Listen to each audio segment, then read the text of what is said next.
Bonsoir Jean-Rémy Macchia. Bonsoir. Vous êtes journaliste indépendant, spécialisé dans l'automobile. On va revenir avec vous sur la plus grande fraude industrielle de l'histoire de l'automobile, le Dieselgate, qui éclatait il y a 4 ans maintenant. Et qui dit fraude hors norme dit procès hors norme, celui de Volkswagen qui s'est ouvert aujourd'hui en Allemagne. Un demi-million de plaignants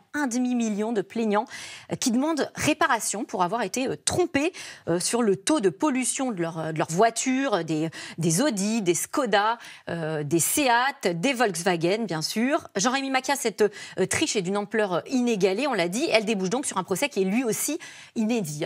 Effectivement, c'est une class action, comme on dit en bon allemand ou en bon français, c'est-à-dire une action de groupe de consommateurs qui s'unissent dans un seul et même élan juridique pour porter une affaire devant un tribunal.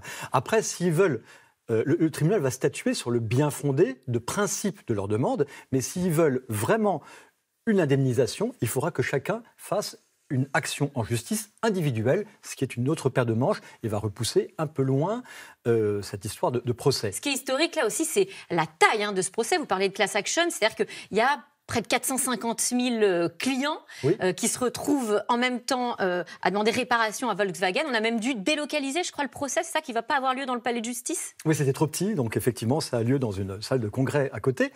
Il faut bien se souvenir de ce qu'était ce Dieselgate. Ça a éclaté, effectivement, vous l'avez dit, il y a 4 ans.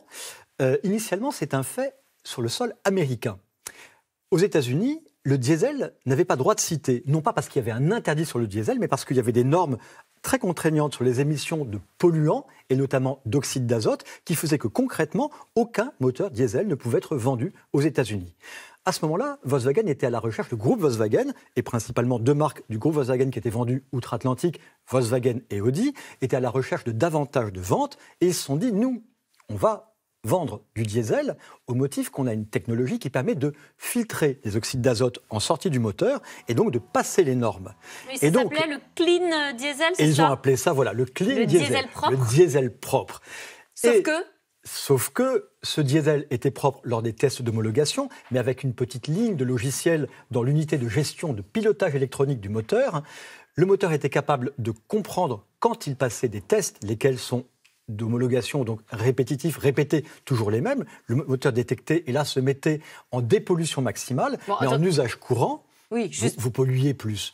Et puis en langage courant aussi, en gros, les logiciels étaient trafiqués pour faire abaisser le taux d'oxyde d'azote dont vous parlez sur quand même lors des tests. 11 millions de Alors, véhicules. Pas du tout. Aux États-Unis, ça a concerné 460 000 voitures, c'est-à-dire presque rien. Mais le reste? Mais il se trouve que, voilà, le scandale a fait tache d'huile, a retraversé l'Atlantique, et de ces 460 000 voitures, Volkswagen et Audi diesel vendues en clean diesel aux États-Unis, en l'espace de 6 ans, ça a concerné finalement des voitures diesel des 4 marques du groupe Volkswagen qui étaient aussi concernées par ce logiciel truqué ou truqueur.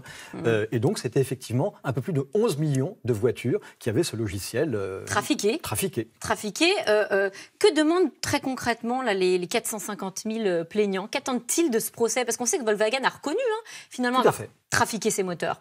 Alors, Volkswagen a déjà été condamné aux États-Unis. Ils ont payé une amende qui est loin d'être anodine, 3,6 milliards d'euros, c'est absolument gigantesque.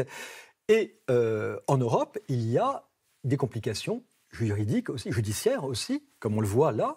Ça touche d'autres constructeurs et effectivement, il y a des plaignants. Alors ces plaignants, je veux bien qu'il y ait une aspiration à une bonne qualité de l'air, à moins d'oxyde d'azote dans l'air, mais enfin, il y a peut-être un aspect pécuniaire et un intérêt bassement financier au bout. C'est-à-dire qu'il y a des gens qui espèrent se faire intégralement rembourser leur voiture, voire, au-delà du prix d'achat qu'ils espèrent récupérer, avoir des dommages et intérêts qui fait qu'ils pourraient récupérer 20, 30, 40 000 euros. Mais ça peut être une motivation pour faire une action en justice. Alors, j'entends un peu derrière ce que vous dites que c'est peut-être pas si justifié que ça.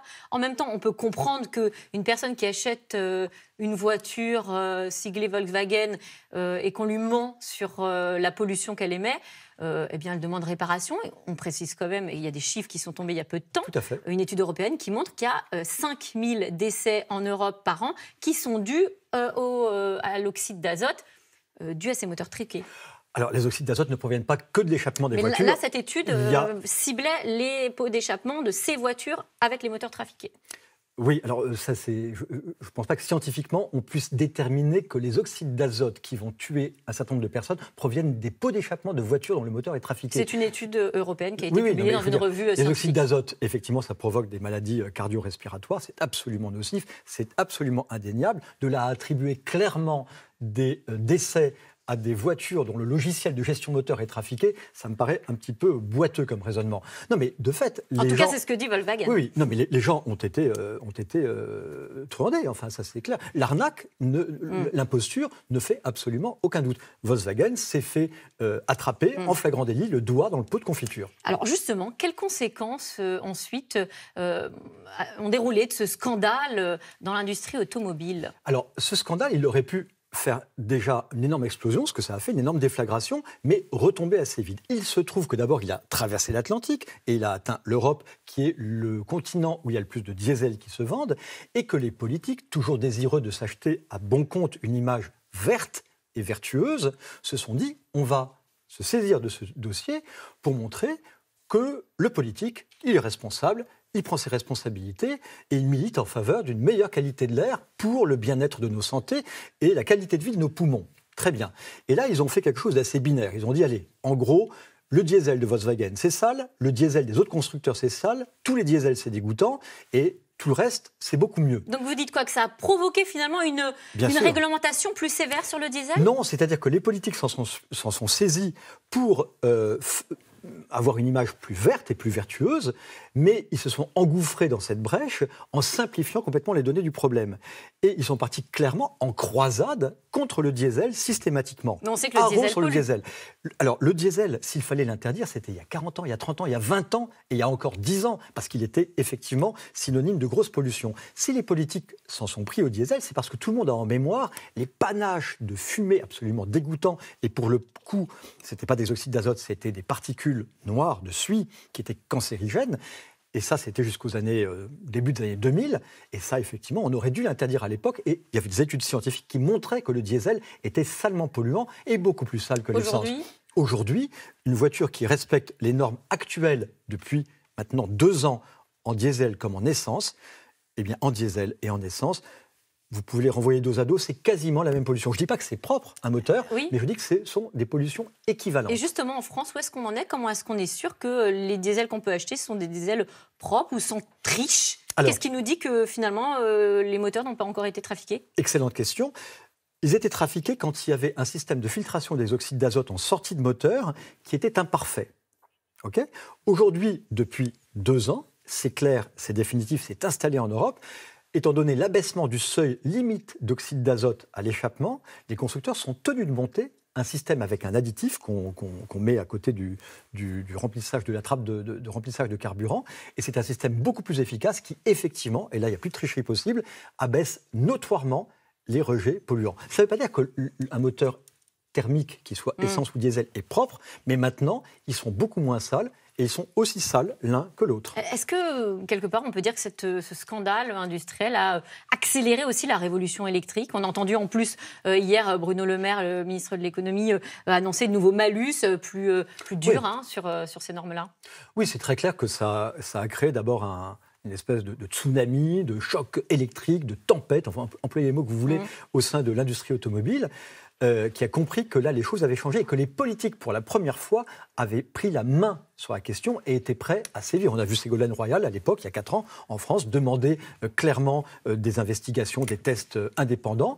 Et à la suite de cela, effectivement, les politiques ont la main et mettent un certain nombre... Volkswagen va vers l'électrique aussi, c'est son nouveau pari. Tous les constructeurs, c'est très clair, ils n'ont pas le choix. Et très clairement, il y a des décisions qui sont en train d'être prises ou qui sont déjà prises pour interdire à terme les moteurs diesel, mais tous les moteurs thermiques, c'est-à-dire essence ou diesel.